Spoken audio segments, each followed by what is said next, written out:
Anda kembali lagi bersama kami di Cerita Wanita dan kita akan lanjutkan lagi perbincangan kita masih dengan Ibu Rita Pranawati selaku Wakil Ketua KPAI. Nah Bu, tadi melanjutkan perbincangan kita. Tadi kasus yang Ibu katakan itu kan karena kasus perceraian Ibu.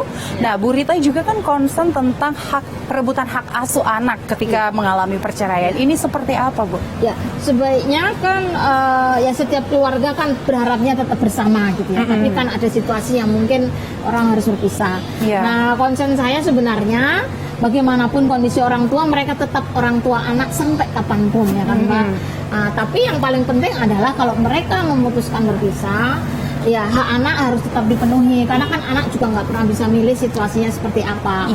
Mereka kan tetap nggak mau kehilangan bapak dan ibunya dan nggak bisa milih sebenarnya kalau boleh memilih. Karena orang tua nggak mungkin diganti ya Bu ya. Nggak diganti dan dia nggak bisa milih siapa ya kan. Dari situasi itu sebenarnya kita berharap ketika mau berpisah tolonglah konseling untuk memaafkan apapun pilihannya. Kalau mau bercerai ya itu adalah keputusan orang tua. Tapi pengasuhan terhadap anak ini menjadi kewajiban bersama sampai kapanpun. Kadang-kadang kan orang rebutan kuasa asuh nih Mbak. Rebutan kuasa asuh itu kan disebut sebagai saya menang dalam hal ini untuk kuasa asuh. Padahal sebenarnya itu bukan kemenangan ya, tapi ego nggak sih Bu kalau kayak gini? Betul. Jadi itu lebih pada harusnya lebih pada dia bertindak secara hukum untuk mengasuh anak. Tapi kalau pengasuhannya kan tetap membutuhkan berdua, jangan ditutup aksesnya, komunikasinya, sama-sama memahami aja lah, gitu, dan memaafkan masa lalu gitu, biar anak tidak menjadi korban. Hari ini kan sebenarnya perceraian kan meningkat 3% per tahun ya, data dari Bappenas. Jadi itu juga perlu kita jaga agar anak-anak tidak menjadi korban kalaupun kedua orang tua memutuskan untuk berpisah. Nah biasanya Bu kalau dalam kondisi perebutan hak asuh anak, KPAI juga pernah tidak Bu menerima laporan dari anak tersebut? Dia merasa menjadi korban dari perceraian kedua orang tuanya. Ada beberapa laporan dari anak gitu ya. Dan itu kita mediasi gitu, karena kan kita tetap berharap kedua orang tuanya tetap punya kontribusi yang baik pada dia gitu. Jadi ini menjadi hal yang sebenarnya anak punya kesadaran, aku nggak bisa milih lo kayak foto ibuku gitu. Tapi saya berharap kedua orang tua tetap bertanggung jawab terhadap pengasuhan saya. Nah kita berbicara tentang pola asuh Bu.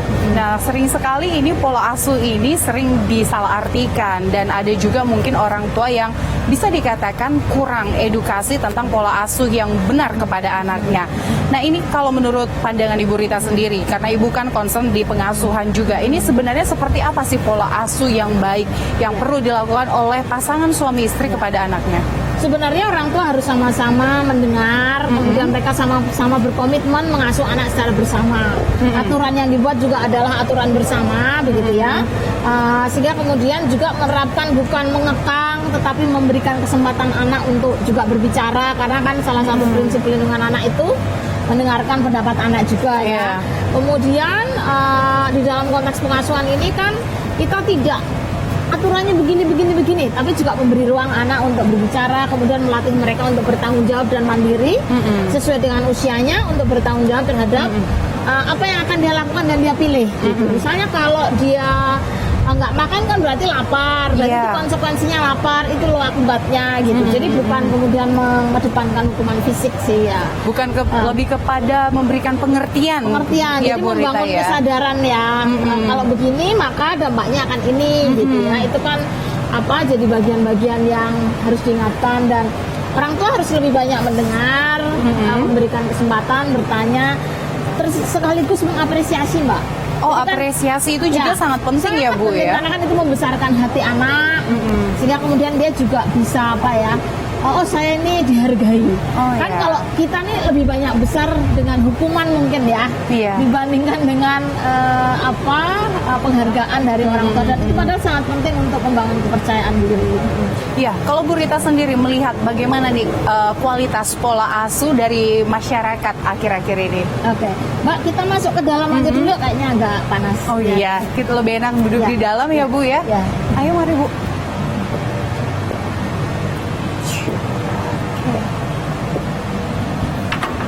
Silakan Bu. Saya penuh.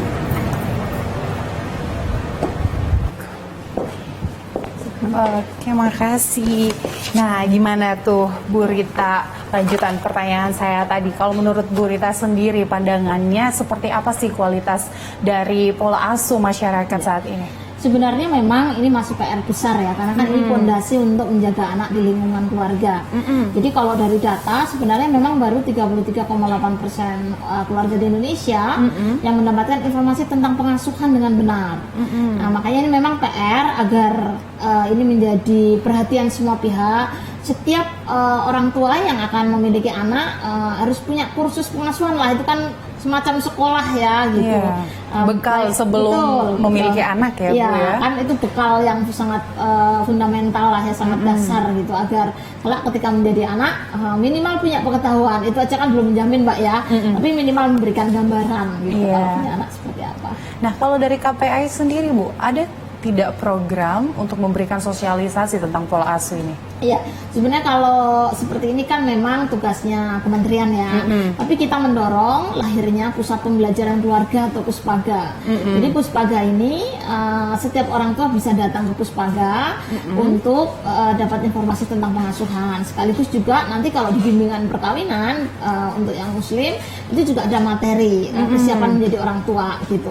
Meskipun baru 2 jam ya, tapi nanti bisa lanjut di Puspaga lah gitu. Itu juga bagian dari fondasi dasar untuk mengasuh gitu. Iya, tapi dalam kondisi sekarang saat-saat ini kalau kita bilang banyak hal, banyak tempat yang bisa untuk mendapatkan informasi seputar itu ya Bu. Betul. Nah tadi kita kan udah bahas nih Bu, ada beberapa kasus tentang kesejahteraan anak pada saat pandemi, dan yang menarik perhatian saya juga beberapa waktu belakang ini adalah kasus pernikahan dini oleh orang tua kepada anaknya. Nah ini kalau pandangan KPAI, apakah KPAI pernah mendapatkan kasus seperti ini Bu? Kita kebetulan selain mendapatkan kasus sejenis, kita juga memang secara aktif melakukan pengawasan di beberapa provinsi terkait kasus perkawinan usia anak ini. Terakhir saya misalnya pergi ke Lombok Tengah ya. Sebenarnya kan kalau perkawinan usia anak ini ada 2. Yang pertama yang dinikahkan melalui dispensasi kawin, berarti dimohonkan di pengadilan. Tapi yang kedua yang secara kultur atau budaya gitu, jadi tidak tercatat. Sebenarnya kalau di level permohonan dispensasi kawin itu meskipun ada peningkatan, tetapi sebenarnya karena kan usia menikah itu kan naik sekarang menjadi 19 ya. Itu menurut saya wajar dan justru menjadi kesadaran orang menikah secara resmi. Tetapi sebenarnya itu juga tetap menjadi bagian yang harus diantisipasi. Saat ini sedang disusun namanya RPP, Rancangan Peraturan Pemerintah terkait dispensasi kawin. Jadi bagaimana agar bisa menekan permohonan dispensasi kawin dengan pertimbangan psikologi. Misalnya ada yang nggak siap dan seterusnya, itu ya berarti harusnya tidak dikabulkan di majelis hakim. Nah yang kedua itu yang kultur Mbak ya. Jadi kadang-kadang tidak dinikahkan secara resmi, dimohonkan dispensasi, tapi secara kultur orang tua mungkin malu karena secara adat ini kok sudah pergi dengan laki-laki gitu ya, membawa aib bagi keluarga, jadi harus dikawinkan. Nah sebenarnya jumlah prevalensi perkawinan usia anak ini yang tidak tercatat itu jauh lebih besar dibandingkan dengan yang tadi dimohonkan dispensasi. Jadi ini menjadi PR karena kadang-kadang kultur, kadang-kadang karena ekonomi. Misalnya ini kan pandemi sulit, udah nggak usah sekolah.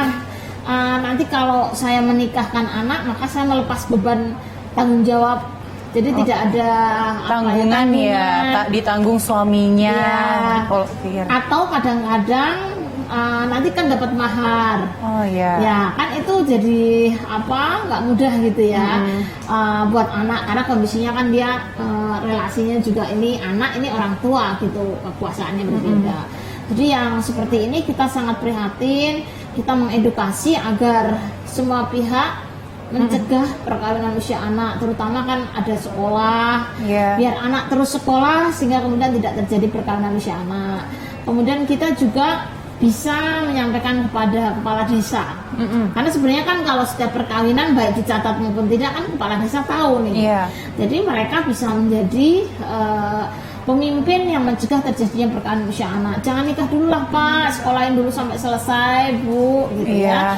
Biar dia nanti bisa kalau bekerja juga dapat pekerjaan yang lebih baik, tidak putus sekolah di tengah, gitu. Itu kan yang sebenarnya sering kita dorong. Karena memang sebenarnya pernikahan itu bukan hal yang mudah, karena kan butuh ada banyak persiapan untuk menuju tanggung jawab itu ya Bu.